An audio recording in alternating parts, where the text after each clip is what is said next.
What are they trying to do? Oh, I bet I know what they're doing. They're probably trying to see if it'll stop them on the track or if it'll push them over. That's what a lot of people think.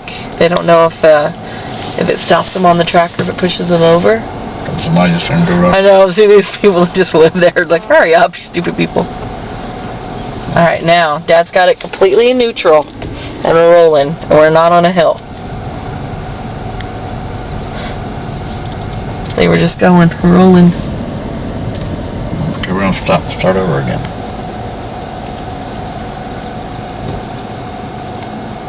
Here we go. Okay, here we go.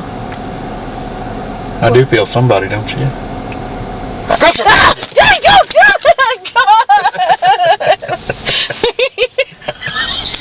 I hate you!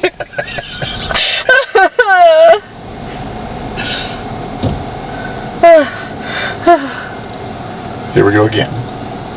Oh, I bet these cars get pissed at people like us. Right? Here's the train tracks. We're going over them. Dad's got a neutral, no gas, nothing. We go over the tracks. Crashed right here. That's where they got hit.